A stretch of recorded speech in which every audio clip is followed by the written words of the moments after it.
বিশ্ব মুক্ত গণমাধ্যম দিবস ১৯৯৩ সালে জাতিসংঘের ঘোষণার পর বিশ্বব্যাপী ৩ মে পালিত হয়ে আসছে দিবসটি। এবারের প্রতিপাদ্য শান্তিপূর্ণ ভবিষ্যৎ গঠন, মানবাধিকার, উন্নয়ন ও নিরাপত্তার জন্য সংবাদপত্রের স্বাধীনতার প্রসার। গণমাধ্যমের স্বাধীনতা সূচককে বাংলাদেশের অবস্থান এবার আগের চেয়ে ৩ ধাপ পিছিয়ে। এবছর বিশ্বের ১৮০টি দেশের মধ্যে বাংলাদেশের অবস্থান ১৫২তম। গত বছর এই অবস্থান ছিল ১৪৯তম। দিবসটি উপলক্ষে রোববার রাজধানীর রমনায় অফিসার্স ক্লাব প্রাঙ্গণে শোভাযাত্রার আয়োজন করা হয়। উদ্বোধনীয় অনুষ্ঠানের অংশ হিসেবে তথ্যমন্ত্রী জহিরুদ্দিন স্বপন জানান, নির্বাচনের আগে গণমাধ্যমের স্বাধীনতা রক্ষায় যে কাঠামো গঠন করা হয়েছিল তা বাস্তবায়নে কাজ করছে সরকার। নির্বাচনের আগে গণমাধ্যমের স্বাধীনতা এবং দায়িত্বশীলতার যে কাঠামো তৈরি করার প্রতিশ্রুতি দিয়েছিল, আমরা আমাদের সেই কাজে তথ্য মন্ত্রণালয়ের পক্ষ থেকে সমস্ত পদক্ষেপ গ্রহণ করেছি।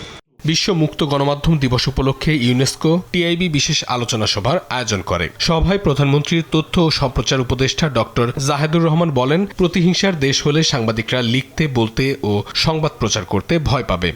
ধরুন সোশ্যাল মিডিয়ার তো কোনো রকম কোনো এডিটোরিয়াল পলিসি নাই, কিন্তু মেইনস্ট্রিম মিডিয়াতেও এখন এক ধরনের মিসইনফরমেশন বা ডিসইনফরমেশন, ম্যালইনফরমেশন ফটোকার্ডের মাধ্যমে ছড়িয়ে দেওয়ার প্রবণতা তৈরি হয়েছে। এই ব্যাপারগুলো একটু আমাদের খেয়াল রাখা দরকার। দিবসটি উপলক্ষে তথ্য ভবন মিলনায়তনে আলোচনা সভা। অপসাংবাদিকতা রোধে সাংবাদিক ও গণমাধ্যমকে নিবন্ধনের আওতায় আনার প্রয়োজন বলে জানান প্রেস কাউন্সিলের চেয়ারম্যান। যে পেশা আসা এত সহজ যে কেউ আসতে পারে, রেগুলারাইজ করতে হলে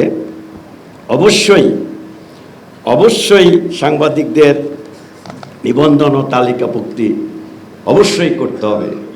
আগামী সমৃদ্ধ বাংলাদেশ গড়তে গণমাধ্যম ও গণমাধ্যম কর্মীদের স্বাধীনতা ও নিরাপত্তা জরুরি বলে মনে করেন সচেতন মহল। অঙ্কন চৌধুরী, দেশ টিভি, ঢাকা।